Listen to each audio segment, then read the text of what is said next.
We're up. I want to say hi to everybody. I'm sure.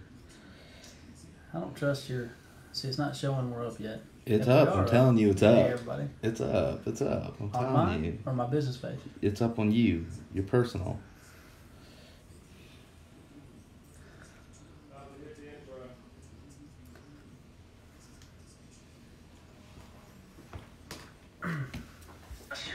See, it's not showing we're up yet.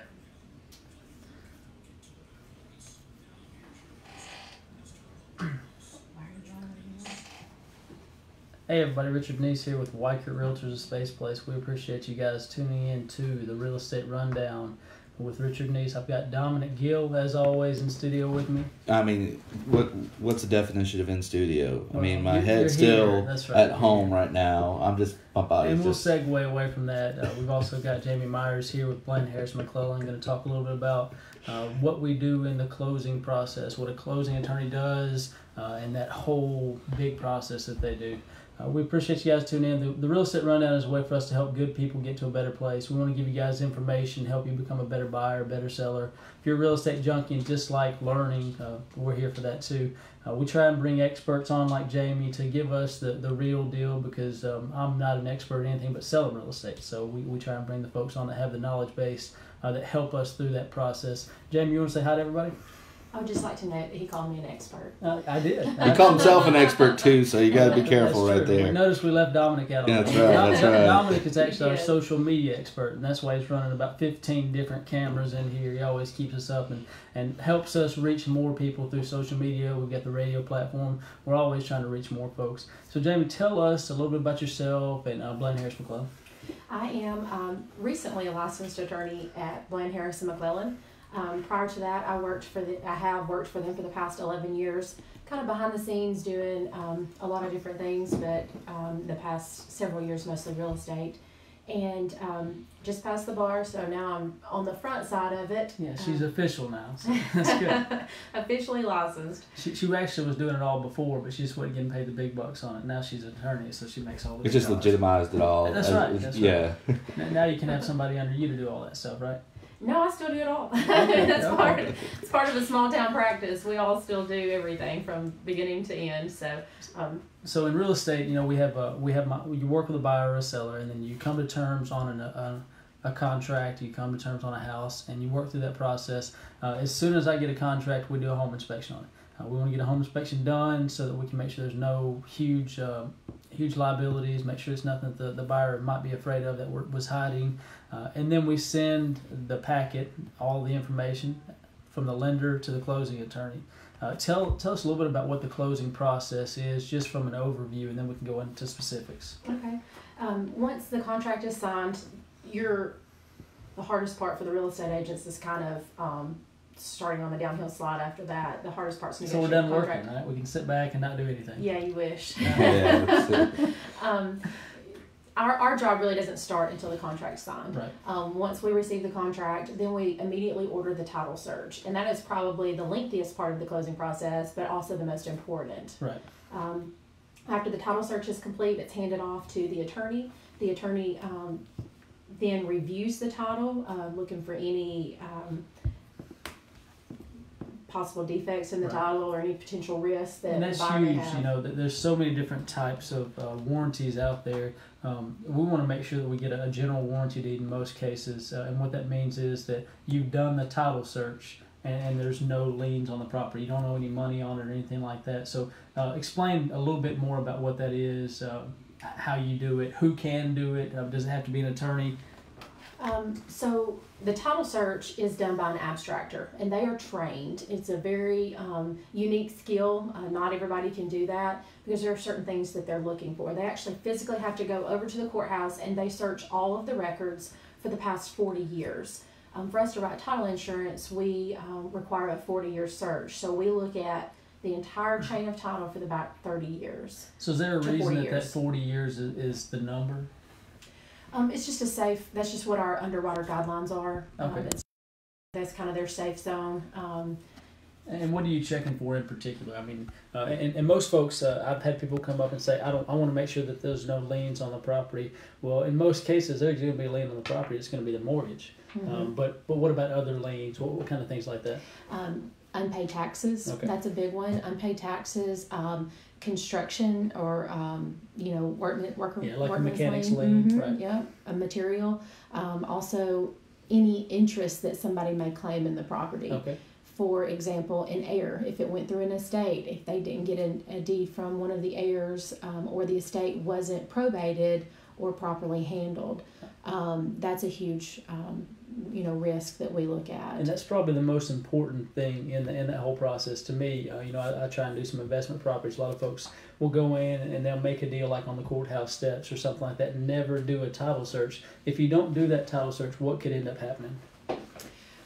Well, there could be some potential claims against the seller or the buyer's interest in the property. That can affect marketability. So they can come after you for those liens. Is that what you're saying? After the property, right. Yes. Okay. Not the person individually, but after the property. So if they execute against their lien, and then they want to take that property and sell it to pay off their debt, that's where the potential risk runs. I actually had an issue that happened with me when I was just got out of the Army. Actually, I just got out of basic training. I bought some property, and when we bought the property, we went from one bank to the same bank kept the loan. So there wasn't a title search done. There wasn't any title insurance put on it, which that was my mistake. I should have done that. But at 19 years old, you don't know a whole lot about the process. We didn't use a real estate agent. It was within that just a person to person. And it came back when we sold it about 6 years later. There was a $2,000 lien that they obviously didn't catch because they didn't do a title search on it. And it took a good portion of my profit because of that. It had to be paid then or the closing would have been held up. So that's one real life example. And that's why I tell folks, you got to get title insurance. We're going to make sure that you get a title search if you're working through a real estate agent. But tell folks what a title insurance is. Title insurance, the best way that I can explain that, I compare it to a cancer policy. You were talking about you didn't get title insurance, but I bet now every time you buy a piece of property, you get title insurance, right? Unfortunately, title insurance is one of those things that once you realize that there's a problem on the property, you can't later come back and buy title insurance to protect you against that problem. That's why I compare it to a cancer policy, because once you find out you have cancer, you can't get a policy to cover you. Right. Same thing with title insurance. But it doesn't necessarily have to be at the closing, does it? I mean, can you get it before you find a defect? You can purchase title insurance at any time. It's just cheaper if you buy it at the closing simultaneously with your lender's title insurance policy. So anytime you get a mortgage on a property, the bank is going to require that you provide them with a lender's title insurance policy. Now, that policy does not protect the buyer at all. It only protects the lender against the money that they are loaning on that house or that piece of property.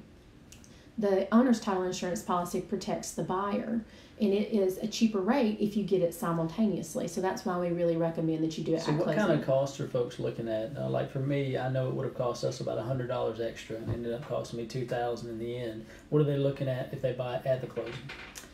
It's usually about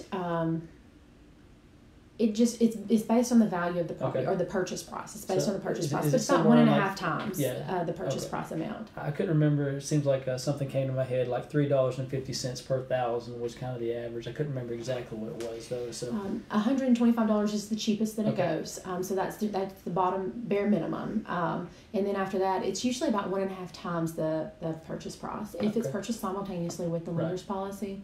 And those are costs that you can negotiate with your contract for the seller to pay. Yeah, and that's something that a good real estate agent can definitely help you on. There's a lot. We use several different contracts in the areas that I cover, and so you have sometimes where the seller pays all of it, sometimes where it's split, where it can be negotiated in. But that's something, if you have a skilled agent, they can help you. So we're coming up against a break. If you guys are looking to buy or sell a home, you can always give me a call, 256-708-1511. We're always trying to help good people get to a better place. So we gotta watch our language still, That's even right. though. Hey Zach, I appreciate you jumping on here, brother. Tony Quick, Richard Bailey, Heather Edwards. We've got Amy Brothers, Steve Cotta. Good to see you, brother. Sky Smith, Brad Glenn, Lou Tucker. I don't know how many of you guys are still on here. We appreciate you guys tuning in. We've got Jamie Myers talking about the closing process and title insurance, title searches, all that real fun stuff we like to talk about in real estate. If you guys all have the any stuff that puts Richard to sleep. it's very interesting to me how it all breaks down. But at the end of the day, I want to use a professional to help me with that because I don't know how it all works. Debbie Robeson, Francis Gill, I'm jumping on here. Francis has been checking it out. Oh well, Shelby Francisco, thank you guys so much. I don't know Francis. If you guys have questions, please reach out to us. You can comment, you can inbox us. We want to answer the questions you have. I want to provide value any way we can. So thank you guys again. Please share, please comment. I love that commercial. Better get to packing. Did you hear it? We only got to number 2 on my 6-item list. I went to like 12 of his. Hey everybody, Richard Neese here with Weichert Realtors and Space Place. We appreciate you tuning in to segment 2 of the Real Estate Rundown. I've got Dominic Gill with me as always. As always. And I also have Jamie Myers with me from Bland Harrison McClellan talking about the closing process, talking about title insurance, title searches. And one thing I want to talk to you about too is the importance of using an attorney for that, somebody that a professional that knows what they're doing. You can actually do a lot of this stuff on your own, but at the end of the day, I don't want to be a part-time abstractor because if you miss something, that could be pretty detrimental to you. What are some of the benefits of using an attorney? Well, using a real estate attorney is key. That was my next segment. You go ahead and jump in, yeah. So any attorney, any person can prepare their own deed, right. But it takes a real estate attorney, someone who understands the ins and outs of the title aspect of it and the insurability of that property to make sure that you're not missing anything in the deed. I'm sure anybody could perform heart surgery too, but at the same time, you want to have somebody that's been trained with it. You guys also have a process at Bland Harrison McClellan that's fairly unique for the industry. I know that you've been working hard on that. Do you want to talk a little bit about what you've been building out there? Well, we like to reach out to the buyer and the seller and the real estate agents, the lender, everyone involved in the transaction to gather all of the information. A lot of times I know the buyer and the seller relay the information to their real estate agents, but we find that sometimes there's so much going on and so much interaction that it gets lost in translation. So we personally reach out to everybody involved to get all the information. We verify, check, and double check everything beforehand so that once we get to the closing table, all of the hard work is done and it's a seamless process. Absolutely. Everybody should be happy and laid back at that point because we should be done. That's something that happens occasionally. And you know, things do happen, but at the same time, when it's a regular occurrence of we don't have this or we don't have that or scrambling, it really makes a real estate agent's life a lot easier, the seller's life a lot easier when you start up front working on that stuff and you have it done a week before, sometimes 2 weeks before. I know we just got a contract about a week ago and you're already finishing up on some of the title work that we're doing. So I appreciate the hard work on that. And I really like the process too. You got on Facebook, we're actually streaming live on Facebook right now as well if you guys want to tune in. And Teresa Powers just said, hey, so you can I do. Hey, Teresa, how are you? So you Hope you're doing well. My goodness. Every time I start this show, somebody calls me. Have you noticed that, Don? I do. So with the closing attorney. How do you know if they're calling in for a question? That's true. They could be. Maybe we need to bring them on. So, Ron can get us a number next time on there. So, but we appreciate you guys tuning in. Like I said, we're talking about the closing process. I know we hit several things in that. The importance of having the real estate attorney as opposed to someone who doesn't deal in real estate as much is just the expertise. I mean, you're doing it on a daily basis. What are some common things that you see happening when people prepare their own deeds or they're doing title searches? Or do you have some horror stories you can tell us where you went back and had to fix things? I've never had someone do their own title search because it's such a complex process. Right. We wouldn't rely on somebody's title search. We have our abstractor that we use, and we rely on their work, and it's we trust their work. But people prepare their own deed all the time. Unfortunately, they miss something. They have an error in the legal description, or they fail to. The most common problem we see probably is that they fail to put the marital status of the seller. And how does that affect everything on that? Well, if they're married and it's their homestead, then there's there's a potential claim for the marital interest in the property. So we have to have, if it is their homestead, the seller's spouse has to sign the deed. And that is probably the most missed part of a deed whenever it's being prepared by an individual. Absolutely. That's something that's actually fairly common for me as well. A lot of folks may have bought the place and then got married, and they're asking, why do we got to sign the contract? Why do we got to be there? And that's a perfect example. Yeah, I had to be there. one of the people I sold their house to. She was married, then he moved in while they were moving out to his place. I mean, he was there for like a week, and they still had to. That's all it takes. Interesting. Yeah. And he still had to sign off on it, and he worked out of state, and he was so upset because we were trying to get him to come to closing. He said, he's like, I had no interest in his property whatsoever. And I was like, it don't matter. So they ended up preparing a document that that he had signed on his own, kind of claiming kind of a quitclaim deed, I believe is what it was. Yeah. So Jamie, I want to ask you, you've been doing this for, you said 12 years, is that right? That you started with Bland Harris McClellan? 11 years. I'm making you older than you are, right? So Right. 11 years, and you've obviously seen some patterns. What are some things that people have the most issue with on the seller side or the buyer side when it comes to closing? I read a statistic the other day, and it said that 1 in 3 transactions have a title problem, and we find that to be pretty accurate. We fix as many title issues as what we do. Probably half of them have a title issue. Most of the time, though, those title issues are very minor and easy to fix. Right. And that's what we do. We spend a lot of time doing what we call curative work, where we correct title problems. Most of those are not fatal problems that can't be fixed. That's what I try and talk to folks about too, as far as that goes.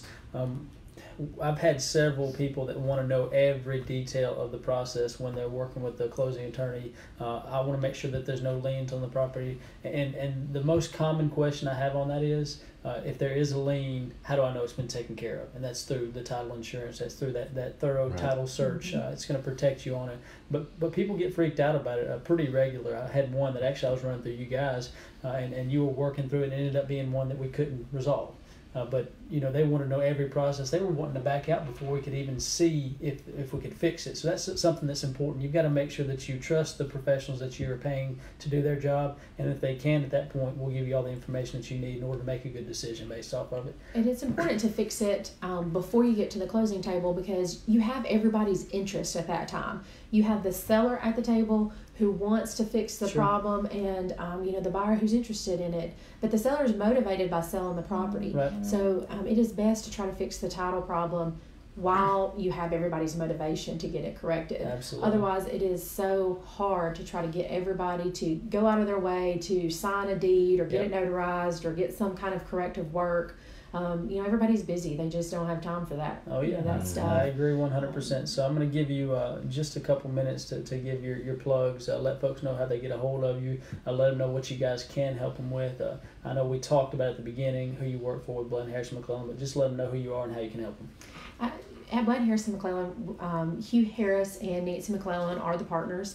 They've been in business for a very long time. I won't give away their age, but a very, very long time. And they are both fantastic. We are a small practice, so to speak, here in Coleman, so we kind of do a little bit of everything. But you can call our office at any time to do a title search, a deed. We do contracts. We can do lease pretty much anything. Lease agreements, that's right. Mm-hmm. We can do pretty much anything when it comes to the real property. We do both commercial and residential. And we have our own in-house abstractor. He's fantastic. Works hard and does a great job. All right. Well, thank you, Jamie, for coming on. The third segment, unfortunately, I'm going to have just Dominic Gill. So I'm going to see what happens with that. Yes. We appreciate you coming on, Jamie. If you guys are looking to buy or sell a home, you can always give me a call, 256-708-1511, and we'll help you get to a better place. Thank you. Good to see you. You got to go do some work. I know. I didn't even get through all of my steps either. It goes quicker than you think. So. It does. It was great. Thank you. You're very welcome. All right, thank you. Bye. We appreciate you guys tuning in. My man, Jay Draper, Chase Rutherford. We had Lee jump on here. It's only showing 2 right now, but I know we had several folks come in and out. Well, I can tell you who the 2 are. Oh, yeah. There you go. interesting too. We've had lots of folks come through, so we appreciate you guys getting on here. If you guys have questions about the real estate process, you can always ask us, comment, inbox us. We'll take care of you.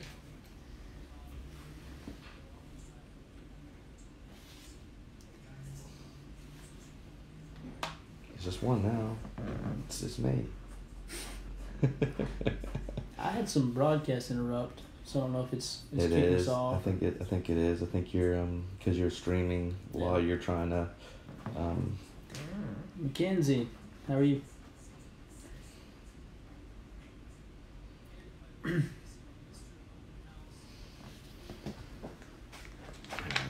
Can I make it over there with the purple headphones?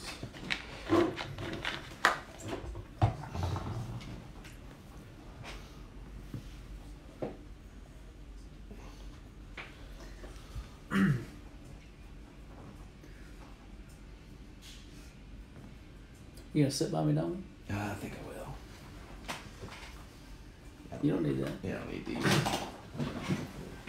Hey everybody, Richard and Denise here with Wykert Realtors of Space Place. We appreciate you guys tuning in for the last and a short segment, the final segment. Of course, when I Real get Estate shorted Rundown. on this. That's right. We've got Dominic Gillen here with me. We're going to be talking a little bit about backup offers. We talked about the closing process with Jamie Myers at Bland Harrison McClellan. And she had to step out and actually go do some work. So we're going to finish out the segment talking about backup offers. So a lot of folks, when I list their house, you see this pretty regular. They want to get the house under contract as quickly as possible. But there's more steps to that than just putting it under contract for the first time. Because occasionally things do fall through. Occasionally. Dominic, have you seen instances where it's best to go ahead and keep showing, or you want to talk a little bit about the pros and cons of continuing to show even after you have a contract on it? Well, there's really no cons to my knowledge. I just thinking quickly on it. I'll give you a con when we finish okay. up. But the pros on it is, as a listing agent, it's your duty to look out for the best interest of Absolutely. your seller. I'm sorry, and so you want to not only bring them an offer, but you want to have a backup offer so That's that right. if something falls through, that there's someone else who could pick up. And one thing right I'd like there. to interject on that too is it also puts pressure on the current buyer with the contract. Knowing if that you have a backup offer and you have more power. Exactly. You have There's more less power. room for negotiation because somebody's ready to buy it right behind you. And if you don't mesh, then at that point you And could in lose my that deal. experiences, because I've had several houses go through with backup offers, the backup offer was better than the Right. current offer, and I've seen that almost in every instant. And that Yep. that was the case on it all. So the one con. So I there's will say- there's almost a motivation for the sellers. Not to saying go to the next one. to Yeah, go to the next avoid, one. make it voidable. That's right. Right, which puts pressure on the buyers, Especially like you were saying. with the home inspection side. Because Yeah. once the home inspection is done and they start asking for this, and this, at that point you can say, no, we've got somebody waiting right behind us that they're willing to jump in and do it as is, or whatever the case might Absolutely. be. The one con that I will say about doing the backups, continuing to show, is that you have to keep the house ready. And that's some folks don't like that. Both you and I have several children at home, so for mama to have to keep it clean and ready to show, Yeah. and that's probably the biggest negative of it all. If you've got a great offer, you may not need that, but you may want to keep showing at least until the home inspection contingency is cleared. Right, but then also if you're coming into a situation like that, you probably can be a little bit more flexible on the seller scheduling at That's that true. point too. That's You true. can 'Cause and you've work already around got them and say, something well, in pocket. there is an offer accepted, but they can show the house on such and such times. Yeah. You can actually go about it that way. That's true. Take control, and that's another way. A lot of folks And make feel sure that they're properly pre-qualified, that's the big pre-approved. That's right. pre-approved before Absolutely. you let them show it at that point. So that's probably the biggest disadvantage, and the biggest advantage is that you have leverage. When you have that offer locked in, you can have negotiating power. But I will say too that the next offer can fall through just as quickly. So Yes. you got to be careful about being too crass with it too. And if you have a good agent, they'll be able to work through that process and apply proper leverage, but not be overwhelming. Because at the end of the day, everybody wants to close the house. Yes. The buyers want to, the sellers want to. And the thing I see more common than anything is people, especially newer agents, when they negotiate, then they create an us versus them mentality. instead of keeping some information to themselves, like, well, they were just upset about this, and this. You can reframe that to where they want to have these things fixed for their safety or for whatever the case might be. Framing is huge when it starts breaking down into that, because you don't want to create us versus them, because at that point both sides want to walk away. Yes. And at the end of the day, everybody wants to close on the house. It shouldn't be a conflict of personality. Yeah. Once you get past the initial negotiating stage, you both parties should be on the same team about getting the deal done. Absolutely. I mean, you still have to negotiate. I mean, there's other things. You have the home inspection, you have appraisal, you have things like that. But at the end of the day, most of those things are pretty minor and can be worked out for small amounts of money in most cases. Yeah, in most cases. But as long as they're trying to work together to get the deal done. Exactly. That's what I'm saying. The negotiation should be at the beginning. You don't come back at the home inspection. Well, you don't typically. Normally at that point, it's encouraging the other person to walk away. Big time. Whenever you start coming in there and restart negotiations, everyone gets tired of it. No, you're exactly at that point. And there's sometimes when you have to retrade. Oh yeah, no, I mean I'm not saying that not to do that. I'm saying that. But at the end of the day, you're right. I mean, you want to have everybody meshing together. You want to make sure everybody's happy when we're sitting at the closing table, because rarely do you see a closing where people don't even want to sit across from each other. There are some, but rarely do you see that. Most of the time, like I had a closing yesterday with a great family, and they were so excited because they were selling this rental property to this young couple that just had a baby, and they were as excited as the young couple was, because they knew that this house would be a home for them. It would be where they could raise their children and enjoy it, and it wasn't a money thing. I mean, we had a couple complications at the closing, ended up working it all out, but they were like, look, they can move in, we want them to have a good life in this good home that we fixed up, basically. So that's huge. Oh, yeah, it's great when you see that. It's like you said, though, it doesn't happen as often as you would like in those circumstances, but it's great whenever you do get those, where everyone's a fun closing, everyone gets together, everyone seems to be happy about it all. That's whenever it's really satisfying. Yeah, and it's usually with two good agents too. You've got to be able to mesh together. You got to be able to not take things personally. Ironically, an agent that I did not get along with very well outside of it. Yep. We had a closing where that happened, You got to put your feelings aside, because like an attorney, real estate agents, they have to separate themselves from emotion and do the best job for their clients, but also do the best job for their clients. Sometimes that's helping them refocus. So we're coming up against the end of the show. We appreciate you guys tuning into the Real Estate Rundown. If you guys are looking to buy or sell a home, you can always give me a call, 256-708-1511. We want to help good people get to a better place.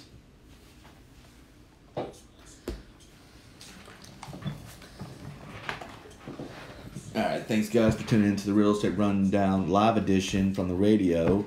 We're going to go ahead and get off here. See you guys. Do it! Just